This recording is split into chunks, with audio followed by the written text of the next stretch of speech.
Zixathara stood before the massive viewing screen in the Galactic Observation Council chamber, watching the holographic display of a small blue planet spinning slowly in the darkness of space. The planet looked unremarkable, no different from thousands of other worlds the Velthari had catalogued over the centuries. Yet this one had caught the Council's attention for reasons that seemed almost trivial to the experienced xenobiologist. The beings inhabiting this world called themselves humans, and they were about to engage in what their primitive military forces termed a war. The enemy they faced was the Kethvar Empire, a species the Council knew well from previous observations. The Kethvar possessed advanced plasma weaponry, energy shields that could deflect most known projectiles, and numerical superiority that made the outcome of any conflict predictable within acceptable mathematical parameters. Elder Quindar, the Council's primary strategist, gestured toward the display with one of his 4 elongated appendages. His voice carried the cold precision that all Velthari had perfected over millennia of logical evolution. The humans show promise as potential auxiliary forces for future galactic conflicts. Their population is substantial, their breeding rate acceptable, and their apparent willingness to engage in combat despite technological disadvantages suggests a useful lack of survival instinct. Zixathara nodded, making mental notes in the data storage implant behind their left optical sensor. The assignment seemed routine enough, though the timing was somewhat unusual. Most species the Council observed were either too primitive to warrant detailed study or too advanced to require surveillance. These humans seemed to occupy an uncomfortable middle ground that made classification difficult. Your task is straightforward, Elder Quindar continued, manipulating the holographic controls to zoom in on a section of space near the human planet. Observe their military behavior during this conflict. Document their tactical approaches, their response to casualties, and their decision-making processes under extreme stress. The Kethvar blockade of their colony world provides an ideal laboratory for this study. The display shifted to show a cluster of ships surrounding a smaller planet labeled as New Haven in the human database. 50,000 human civilians were trapped on the surface while Kethvar vessels maintained a tight perimeter, preventing any escape or resupply missions. Intelligence reports suggested the humans were planning what their military commanders called a breakthrough operation, though the mathematical probability of success registered as effectively 0. Zixathara studied the tactical situation with professional interest. The Kethvar had positioned their fleet in a classic siege formation, with overlapping fields of fire that would eliminate any approaching vessels long before they could reach the planet's atmosphere. The humans possessed a single capital ship, designated Liberty's Edge in their military records, along with approximately 40 smaller support vessels. Against the Kethvar's 120 ships, including 3 Dreadnought-class vessels, the human force represented little more than an elaborate form of suicide. The cloaking technology will render you completely undetectable to both human and Kethvar sensors, Elder Quindar explained, indicating a small device that would allow Zixathara to observe the conflict from close range. Position yourself aboard the human command vessel. Their captain, a male designated Jake Morrison, appears to be their primary tactical decision-maker.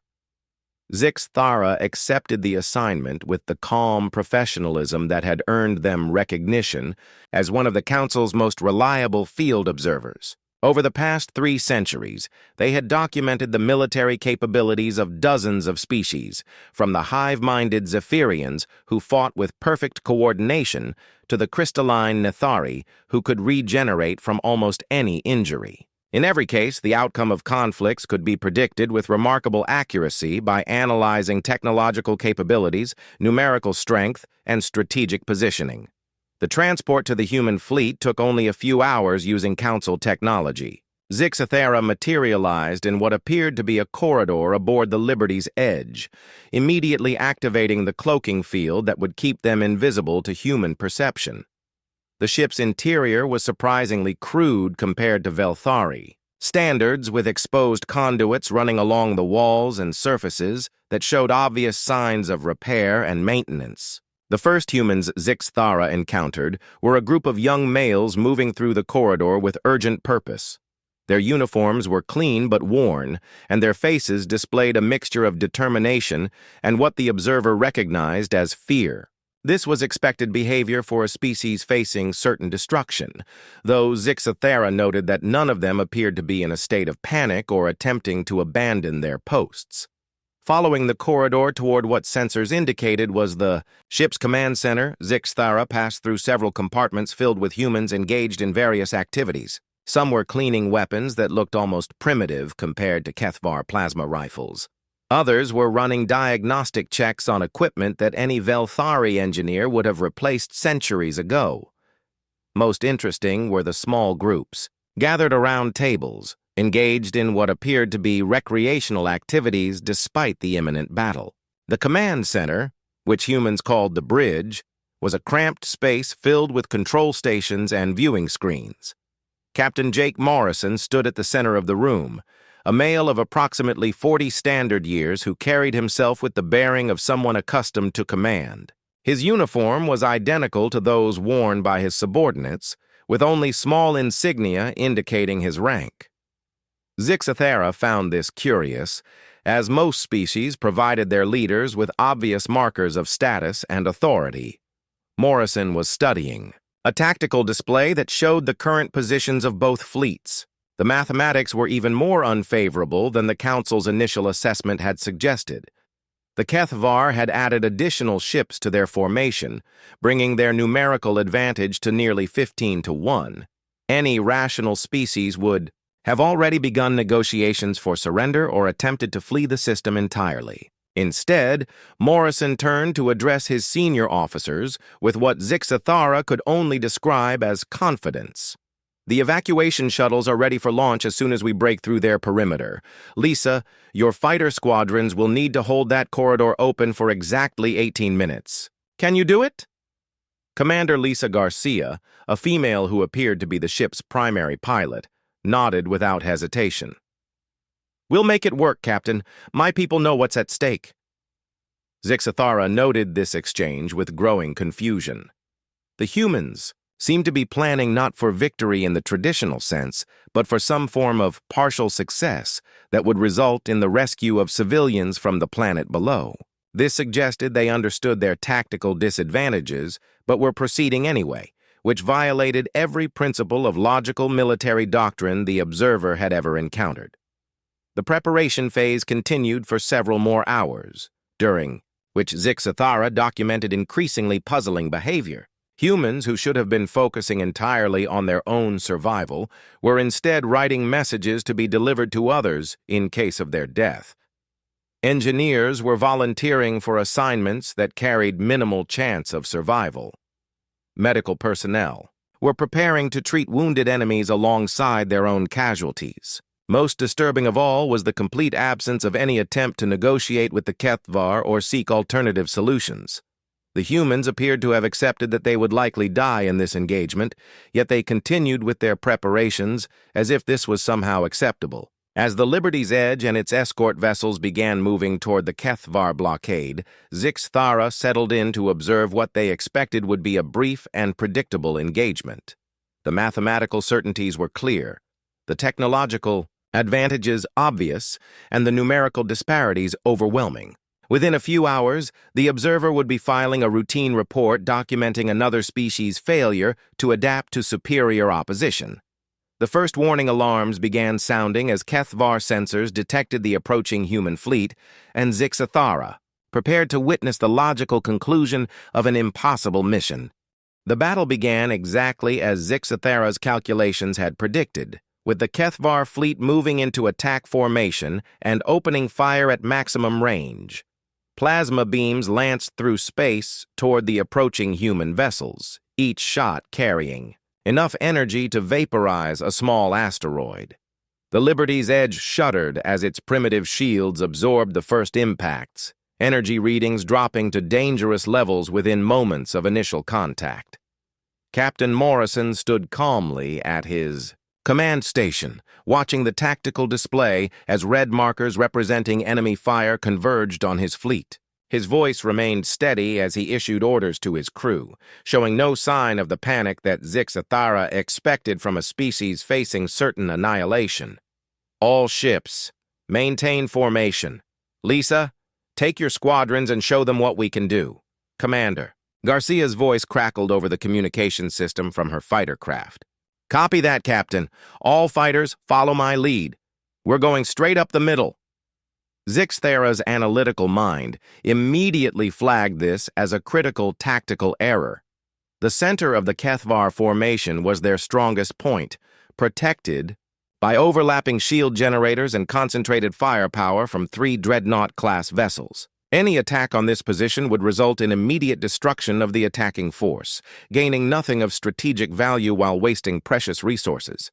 The human fighter squadrons streaked toward the enemy formation in tight groups, their small craft dwarfed by the massive Kethvar ships waiting for them.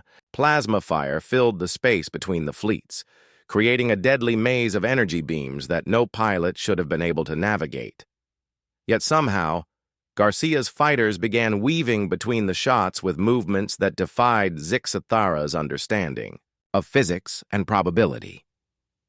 The first impossible thing happened when pilot Ryan O'Brien's fighter took a direct hit that should have vaporized him instantly. Instead of dying, O'Brien somehow kept his damaged craft operational and continued his attack run toward the nearest Kethvar cruiser. Zixathara watched in amazement as the human deliberately crashed his fighter into the enemy ship's engine core, creating a massive explosion that disabled not only his target but 2 adjacent vessels. This made no logical sense. O'Brien had sacrificed his life and his fighter to achieve a tactical advantage that could have been gained through conventional weapons fire if the humans had possessed adequate technology. Yet his action had somehow accomplished what their primitive missiles could not, creating a gap in the enemy formation that other human fighters immediately exploited. The second impossible thing occurred when the Liberty's Edge came under concentrated fire from 5 Kethvar ships simultaneously. The human vessel's shields collapsed within seconds, leaving it defenseless against weapons that should have reduced it to scattered debris. Instead, Chief Engineer Maya Patel somehow kept the ship's critical systems operational by manually rerouting power through damaged conduits, literally holding broken cables together with her bare hands while directing repair teams throughout the vessel. Zixathara observed Patel working in conditions that should have killed her instantly. Plasma fires burned throughout the engineering section. Toxic gases leaked from ruptured systems, and radiation levels exceeded safe limits for most known species. Yet Patel continued coordinating repairs while personally preventing catastrophic system failures through physical intervention that ignored every principle of self-preservation the observer had ever documented. The third impossible thing began when communications between human ships were severed by Kethvar jamming systems. Military doctrine from every species the Council had studied indicated that loss of coordination would result in immediate tactical collapse, with individual units unable to maintain effective formation or respond to changing battlefield conditions. The human fleet should have disintegrated into chaos within minutes. Instead, Sergeant Alex Rodriguez somehow managed to coordinate ground-based defensive positions using improvised hand signals visible through the viewports of approaching evacuation shuttles. His signals were passed from ship to ship by crew members who interpreted and relayed them with accuracy that suggested telepathic communication. The evacuation proceeded with precision that exceeded what most species achieved with advanced technological coordination systems. As the battle intensified, Zixathara documented increasingly frequent violations of logical military behavior. Corporal Danny Torres, badly wounded and bleeding from multiple injuries, refused medical evacuation and continued, providing covering fire for civilian evacuation shuttles. When questioned by medics, Torres simply stated that others needed help more than he did, as if this explained his willingness to die for beings he had never met. The observer watched Lieutenant Commander Kate Sullivan lead a boarding party onto A damaged Kethvar vessel, not to capture strategic intelligence or disable weapon systems, but to rescue human prisoners who possessed no tactical value whatsoever. The mission succeeded despite being mathematically suicidal, with Sullivan's team fighting through superior enemy forces to extract personnel who contributed nothing to the overall war effort. Most disturbing was Private Joey Martinez, who abandoned his defensive position to drag his unconscious squad leader through 2 kilometers of hostile territory under active enemy fire. When later asked to explain his actions, Martinez responded with words that Zixathara found incomprehensible.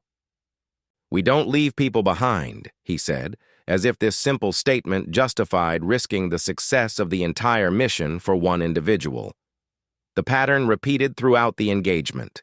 Humans consistently prioritized individual lives over tactical advantages, chose dangerous rescue missions over safe strategic withdrawals, and somehow achieved positive results through decisions that should have led to catastrophic failure. Every mathematical model Zixathara applied to their behavior predicted disaster, yet the humans continued to accomplish their objectives through methods that defied analysis.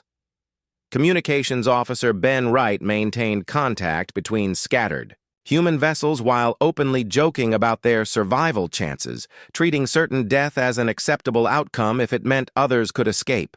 Medical Officer Tony Kim treated wounded Kethvar prisoners with the same care he provided to injured humans, despite the fact that these same enemies had been trying to kill him moments earlier. The most shocking discovery came when Zixathara accessed human communications and realized that every member of their military forces was fully aware of their tactical disadvantages. Captain Morrison had briefed his officers on their 12% probability of mission success, yet morale remained impossibly high throughout the engagement. The humans knew they were likely to die, understood the mathematical certainties working against them, and proceeded anyway as if hope was somehow more powerful than logic. As the first phase of the battle drew to a close, Zixathara found their analytical processes beginning to malfunction. The certainties that had governed their understanding of military conflict for centuries were cracking under the weight of human behavior that consistently achieved impossible results. The species they had expected to document as useful auxiliaries was revealing capabilities that challenged everything the Velthari understood about warfare. The evacuation of New Haven's civilian population was proceeding ahead of schedule, despite overwhelming enemy opposition. Human casualties were severe, but somehow acceptable to the survivors who continued fighting with determination that increased rather than decreased as their situation worsened. The Liberty's Edge remained operational despite damage that should have destroyed it, held together by engineering solutions that violated known principles of physics and crew members who refused to acknowledge the possibility of failure. For the first time in 3 centuries of field observation, Zixathara experienced something their species had never developed adequate concepts to describe. The cold logic that had always provided clear answers to every question was failing to explain what they were witnessing, and the emotional disturbance this created was unlike anything in their previous experience. The humans were winning a battle. They should have lost, through methods that made no sense, for reasons that transcended rational analysis. Zixathara began to suspect that this assignment would not result in the routine report they had expected to file. The second day of battle brought events that pushed Zixathara's understanding beyond the breaking point. What had begun as isolated incidents of impossible human behavior had evolved into a consistent pattern that challenged every fundamental principle the observer had learned about warfare, survival, and logical decision-making. The morning shift began with news that should have ended human resistance immediately. Long-range sensors detected 3 additional Kethvar battle groups approaching the system, effectively tripling the enemy's numerical advantage. Any rational species would have immediately begun surrender negotiations or attempted to flee while escape remained mathematically possible. Instead, Captain Morrison called his senior staff together for what he termed a planning session. Zixathera positioned themselves in the corner of the briefing room, watching as Morrison spread tactical displays across the table. The mathematics were now so unfavorable that the observers' analytical systems refused to calculate probability percentages, simply displaying error messages when asked to process scenarios with such overwhelming disadvantages. The additional Kathavar forces will arrive in 36 hours, Morrison announced calmly. That gives us a window to complete the evacuation and maybe accomplish something else while we're here. He gestured toward a section of the tactical display showing the enemy command ship. Intelligence suggests they're holding about 200 human prisoners aboard their flagship. I want them back. Commander Garcia studied the display with the same calm professionalism she had shown throughout the engagement. That's a heavily shielded dreadnought with escort vessels. We'd have to punch through their entire formation to reach it. Lieutenant Commander Kate Sullivan leaned forward, examining the enemy positions. It's doable. We'd need to coordinate with the evacuation to create maximum confusion. Hit them when they're focused on the civilian shuttles. Zixathera's analytical processes struggled to understand this conversation. The humans were discussing a rescue mission for prisoners who possessed no strategic value, would consume resources, desperately needed for their own survival, and could only be reached by attacking the strongest point in the enemy formation. The mission violated every principle of military logic the observer had ever documented. Yet within hours, Sullivan was leading a strike force toward the Kethvar flagship, while evacuation shuttles continued their runs to the planet's surface. The coordination required for this dual operation should have been impossible for a species with their primitive technology, but somehow human personnel managed to execute both missions simultaneously without interference. The rescue mission itself defied everything Zixathera understood about tactical possibilities. Sullivan's strike force approached the enemy flagship through a debris field created by earlier fighting, using destroyed ships as cover while maintaining radio silence that should have made coordination impossible. When Kethvar fighters moved to intercept them, human pilots engaged in combat maneuvers that appeared to violate basic physics. Pilot Marcus Webb flew his damaged fighter in patterns that sensors indicated should have torn his craft apart, yet somehow maintained structural integrity while eliminating 3 enemy interceptors. When his weapons systems failed, Webb used his fighter's engine exhaust as a weapon, positioning himself to disable enemy ships through precisely controlled plasma burns that required mathematical calculations beyond human mental capabilities. The boarding action that followed challenged Zixathera's understanding of combat psychology. Sullivan's team fought through the enemy ship's corridors against superior numbers, advanced weaponry, and defensive positions that should have been impregnable. Yet they advanced steadily toward the prisoner-holding areas, sustaining casualties but never retreating or acknowledging the possibility of failure. Most disturbing was the behavior of Sergeant Nina Foster, who had been severely wounded during the initial boarding but continued fighting despite injuries that should have rendered her unconscious. Foster maintained her position in the team formation while bleeding from multiple wounds, providing covering fire that allowed her squad mates to advance toward their objective. When Private Joey Martinez attempted to treat Foster's injuries, she refused medical attention and ordered him to continue the mission. "The prisoners need us more than I need bandages," she stated, as if this explanation justified her willingness to die for people she had never met and might never see again. The rescue succeeded, but at a cost that made Zixathera question their understanding of human psychology. Sullivan's team extracted all 200 prisoners but lost half their own personnel in the process. The mathematical exchange was clearly unfavorable, trading experienced military personnel for civilians and captured non-combatants who contributed nothing to combat effectiveness. Yet the rescued prisoners immediately volunteered to join human combat units, refusing evacuation to the surface in favor of participating in ongoing operations. Their stated reason was gratitude for their rescue, but Zixathera observed that their integration into human military formations increased overall effectiveness despite their lack of recent combat experience. the pattern repeated throughout the day with increasing frequency. Communications Officer Ben Wright maintained contact with scattered human vessels while simultaneously coordinating civilian evacuations, treating both tasks as equally important despite the obvious tactical priority that should have been given to military communications. Medical Officer Tony Kim established treatment centers that served human and Kethvar wounded without distinction, despite the strategic advantage that could have been gained by allowing enemy casualties to die. Most incomprehensible was the behavior of Chief Warrant Officer Sam Parker, who volunteered for a reconnaissance mission that intelligence reports indicated had no chance of survival.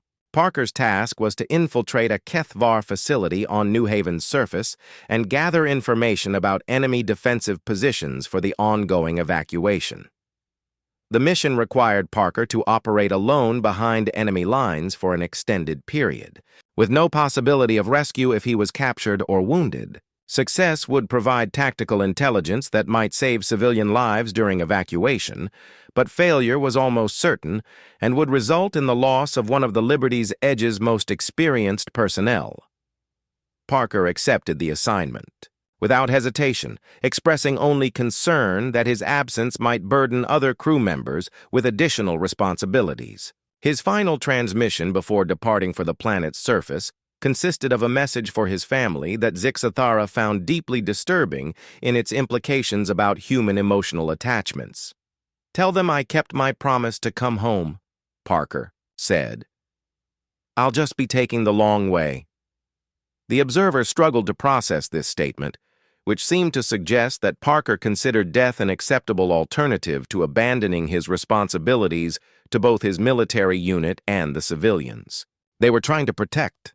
This implied a psychological framework that prioritized abstract concepts like duty and loyalty over concrete realities like survival and self-preservation. As the day progressed, Zixathara documented similar behavior from dozens of human personnel. Engineer Maya Patel continued maintaining critical ship systems despite radiation exposure that should have been fatal hours earlier. Pilot Ryan Chen flew evacuation missions through hostile airspace while his fighter disintegrated around him, somehow keeping his craft operational through willpower that transcended mechanical limitations. The civilian evacuation proceeded with efficiency that exceeded anything Zixathara had observed from technologically advanced species. Human military personnel coordinated with civilian leaders to prioritize vulnerable populations, ensure adequate supplies for the journey to safety, and maintain morale among evacuees who were abandoning their homes with little hope of return. Most remarkable was the complete absence of panic or despair among either military or civilian personnel. Despite overwhelming odds, catastrophic casualties, and the virtual certainty of death for those remaining behind to ensure the evacuation's success, human morale remained impossibly high throughout the operation. The observer began experiencing psychological symptoms that had no equivalent in Velthari medical literature. The logical certainties that had always provided clear frameworks for understanding complex situations were dissolving under the weight of human behavior that achieved positive results through methods that made no rational sense. By the end of the second day, Zixathara had documented over 300 separate incidents of humans achieving impossible outcomes through decisions that violated every principle of logical military doctrine. The species they had expected to classify as useful auxiliaries was demonstrating capabilities that challenged the fundamental assumptions underlying Galactic Council strategic planning. The evacuation of New Haven was now ahead of schedule, despite increasing enemy resistance. Human casualties remained severe, but somehow acceptable to survivors who continued operating with effectiveness that increased rather than decreased as their situation became more desperate. The third day brought the arrival of the additional Kethvar battle groups, along with something that sent Zixathara into complete psychological shock. Long-range sensors detected a massive energy signature building within the enemy flagship. Readings that matched Council databases for planet-killer weapons capable of sterilizing entire worlds within minutes of activation. Captain Morrison studied the tactical display with the same calm demeanor he had maintained throughout the engagement. But Zixathera's enhanced sensors detected elevated stress indicators in his vital signs. The weapon would require approximately 4 hours to reach full charge, after which New Haven and everyone on its surface would cease to exist. The mathematical solution was obvious to any logical military mind. The humans possessed just enough firepower to damage the weapon while it was charging, but only by concentrating their entire fleet's offensive capabilities on a single target. Success would prevent the destruction of New Haven, but would leave human forces defenseless against the remaining Kethvar vessels. The tactical exchange was clearly favorable, trading military assets for a planetary population of 50,000 civilians. Instead, Morrison called another planning session that defied every principle of strategic thinking Zixathera had ever encountered. "The evacuation shuttles can extract another 30,000 people in the next 4 hours, he announced. That leaves 20,000 still on the surface when the weapon fires. Commander Garcia examined the tactical projections with obvious frustration. "If we hit the weapon now, we can stop it from firing. But we won't have enough firepower left to hold off their fleet while the evacuation continues." Lieutenant Commander Sullivan nodded grimly. "It's a choice between saving everyone by destroying the weapon or saving most people by protecting the evacuation. We can't do both." Morrison was silent for several minutes, studying displays that showed evacuation progress, weapon charging, status, and fleet positions. When he finally spoke, his words sent Zixathera's analytical systems into complete failure. "We continue the evacuation. Every person we can get off that planet lives. That's what matters." The observer's logical processes simply could not parse this decision. Morrison was choosing to sacrifice a strategic advantage that would save 50,000 lives in favor of a humanitarian operation that would save 30,000 at best. The mathematics were clear, the strategic implications obvious, yet the human commander was deliberately selecting the inferior option for reasons that made no rational sense. Colonel Amy Chen, the ground forces commander coordinating planet-side, evacuation voiced the objection that Zixathera's own analytical systems were generating. "Sir, if we don't stop that weapon, everyone remaining on the surface dies, including my people who are running the evacuation." Morrison's response revealed something about human psychology that sent the observer into a state approaching panic. "I know, Amy, but we don't sacrifice the people we can save for the people we might save. Every life that gets off that planet is a victory." The evacuation continued with desperate efficiency, while the Kethvar weapon continued charging toward lethal capacity.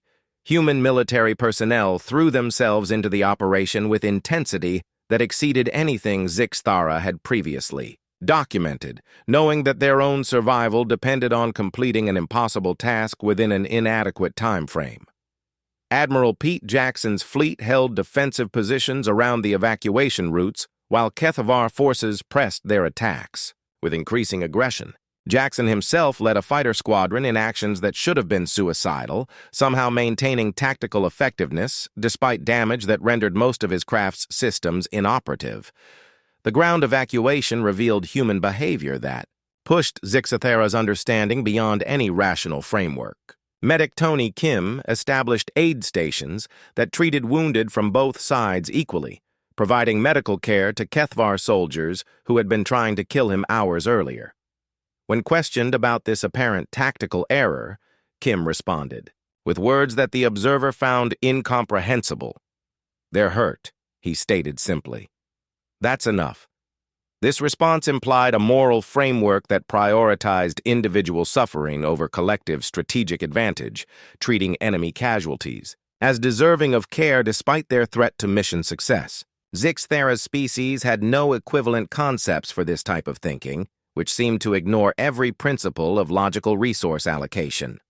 The pattern repeated throughout the evacuation operation. Chief Warrant Officer Sam Parker, who had somehow survived his reconnaissance mission, volunteered for another assignment that carried minimal survival probability. His task was to manually disable the planet-killer weapon from within the Kethvar flagship, a mission that required infiltrating the most heavily defended vessel in the enemy fleet. Parker accepted this assignment, knowing it was effectively a death sentence, expressing only concern that his sacrifice might not be sufficient to save the remaining evacuees. His final message to Captain Morrison contained words that revealed the depth of human psychological attachment to abstract concepts over personal survival. "Tell my wife I kept my promise to come home," Parker transmitted as his small craft approached the enemy flagship. "I'll just be taking the long way around." The observer watched in horrified fascination as Parker fought his way through the Kethvar vessel's corridors, somehow reaching the weapons control center despite resistance from security forces that should have overwhelmed him within minutes. The manual shutdown procedure required Parker to remain at the controls while the weapon's stored energy discharged through the ship's hull, creating radiation levels that would be lethal within seconds. Parker completed his mission, transmitting final confirmation just as the weapon's energy readings dropped to safe levels. His last words were directed not to his military commanders but to family members he would never see again, expressing emotional attachments that Zixthara's species had evolved beyond centuries earlier. The weapon's destruction created chaos throughout the Kethvar fleet, but also eliminated the humans' tactical advantage for the remaining evacuation time. Enemy forces pressed their attacks with renewed intensity, forcing human defenders into impossible positions that should have resulted in immediate collapse of the entire operation. Instead, the evacuation accelerated beyond all mathematical possibilities. Pilot Marcus Webb flew shuttles through hostile airspace while his craft disintegrated around him, somehow maintaining flight capability through willpower that transcended mechanical limitations. Engineer Maya Patel kept evacuation vessels operational despite system failures that should have been catastrophic, literally holding damaged components together while coordinating repairs throughout multiple ships. Sergeant Nina Foster, who should have died from her injuries days earlier, led ground forces in actions that held evacuation sites against overwhelming enemy attacks. Her tactical decisions violated every principle of defensive warfare the observer had ever studied, yet somehow achieved positive results that allowed civilian evacuation to continue. The most disturbing incident occurred when Private Joey Martinez discovered a group of wounded Kethvar soldiers in an abandoned evacuation site. Rather than eliminating potential threats or ignoring enemy casualties, Martinez spent precious time providing medical aid to beings who had been trying to kill human civilians hours earlier. When questioned about this decision, Martinez responded with words that revealed the true horror of human psychology. "They're somebody's family too," he said, as if this justified endangering the mission for the sake of enemy personnel who contributed nothing to human survival. As the final evacuation shuttles lifted off from New Haven's surface, Zixthara attempted to calculate casualty statistics and mission success rates. The numbers made no logical sense. Human military forces had sustained 70% casualties while achieving tactical objectives that mathematics indicated were impossible. They had rescued not only their own civilians, but substantial numbers of enemy wounded, treating both groups with equal priority, despite obvious resource limitations. Most incomprehensible was the complete absence of regret or despair among surviving human personnel. Despite catastrophic losses, strategic disadvantages, and the near certainty of death in the final battle phase, human morale remained impossibly high throughout the operation. The evacuation succeeded in saving 47,000 people from certain death, exceeding all mathematical projections despite the tactical decisions that should have resulted in complete failure. Yet as Zixthara reviewed their observations, the observer realized that the humans considered this a partial victory at best, expressing regret for the 3,000 people they had been unable to save. This psychological framework, which treated partial success as failure while maintaining operational effectiveness despite overwhelming odds, represented something beyond the observer's capability to analyze or understand. The humans had achieved the impossible through methods that violated every principle of logical military doctrine, motivated by concepts that transcended rational self-interest. Zix Thara stood once again before the Galactic Observation Council chamber, but everything had changed. The familiar viewing screens and holographic displays seemed somehow smaller now, less significant than they had appeared before the assignment began. The observer's analytical systems, which had functioned with perfect precision for 3 centuries, now struggled to process information that refused to fit into logical categories.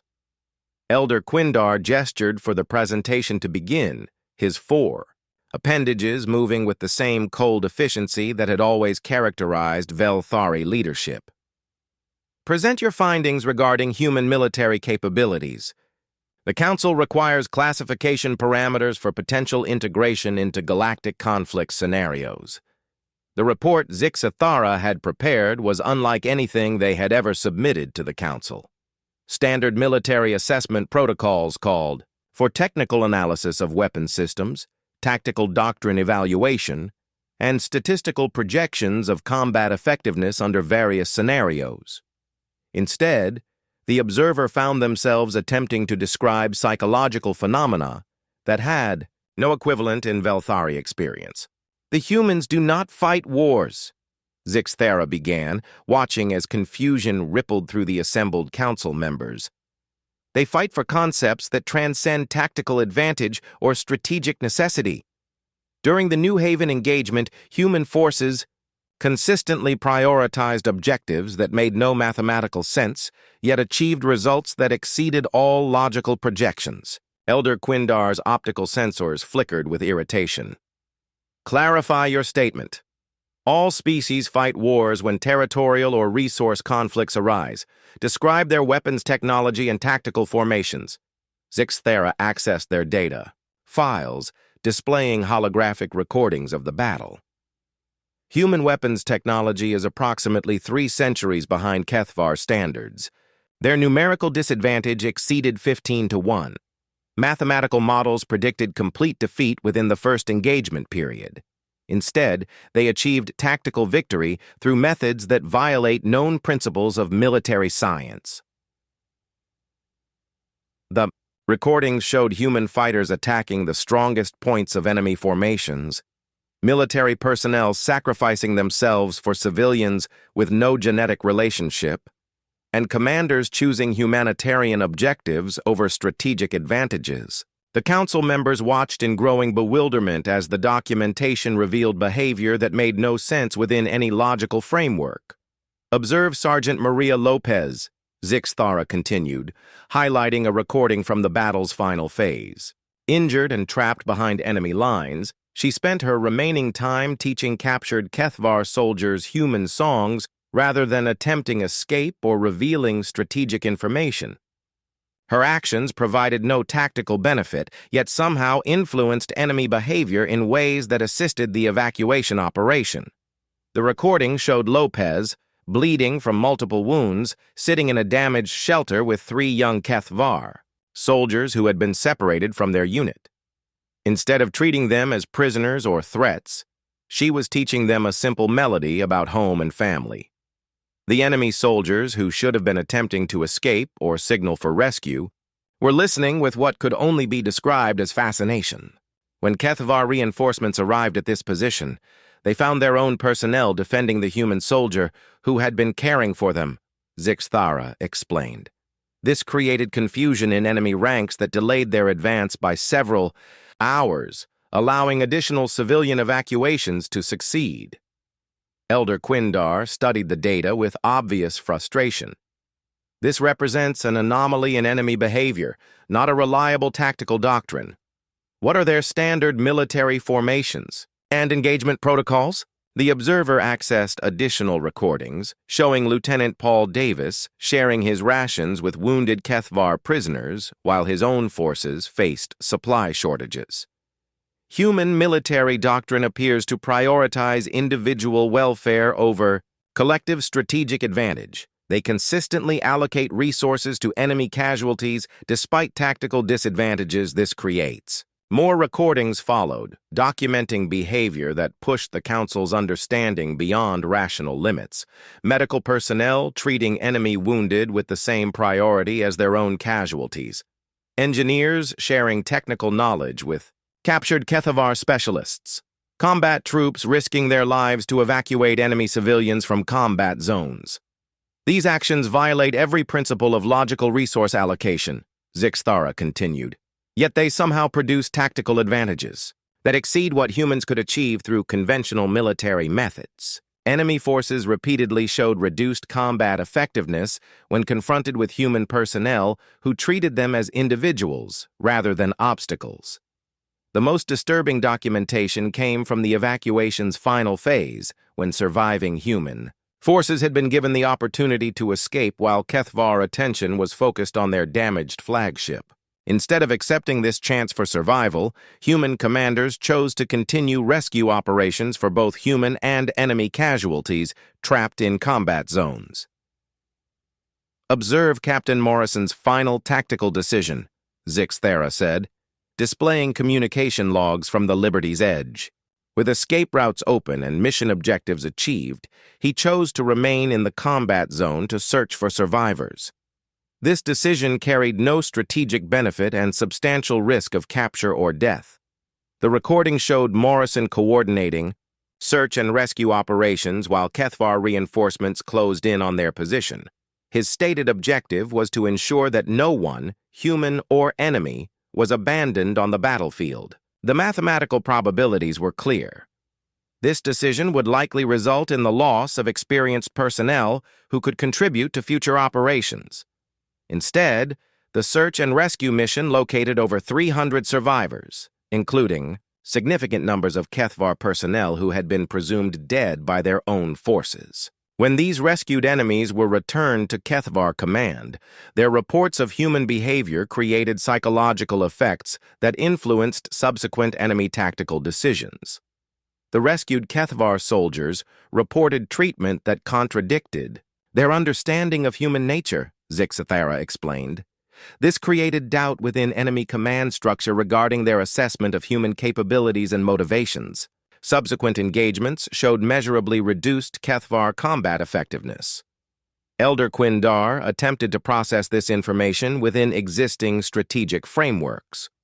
Are you suggesting that humans employ psychological warfare techniques designed to confuse enemy decision-making processes?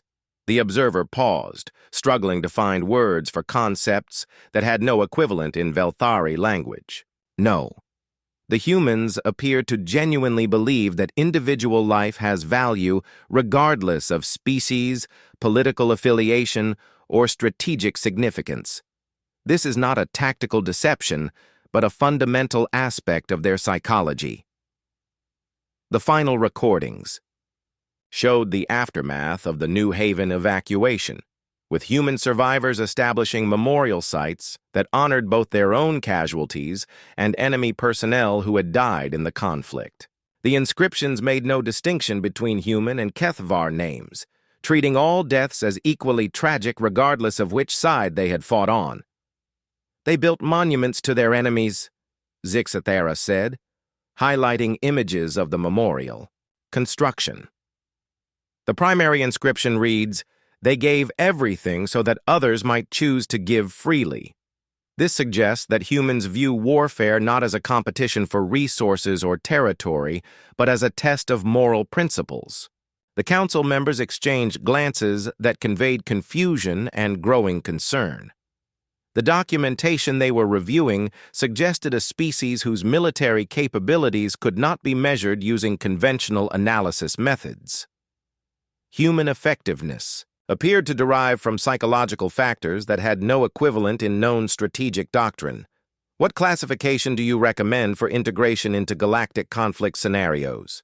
Elder Quindar asked, though his tone suggested he already suspected the answer would be problematic. Zixthara accessed their final analysis, data that had taken weeks to compile and had challenged every assumption they had developed about intelligent species over 3 centuries of observation. I recommend that humans be classified as unsuitable for auxiliary service in any galactic conflict scenario. The statement created immediate controversy within the council chamber. Elder Vextar, the military strategic coordinator, objected with characteristic Velthari directness. Their combat effectiveness exceeded mathematical projections. They achieved victory against superior opposition. This indicates valuable military potential. The observer's response contained implications that sent disturbing ripples through the assembled council members. Humans do not fight for victory in the traditional sense. They fight for principles that transcend strategic objectives. This makes them unpredictable allies and dangerous enemies, not because of their weapons or tactics, but because they measure success using criteria that ignore mathematical realities.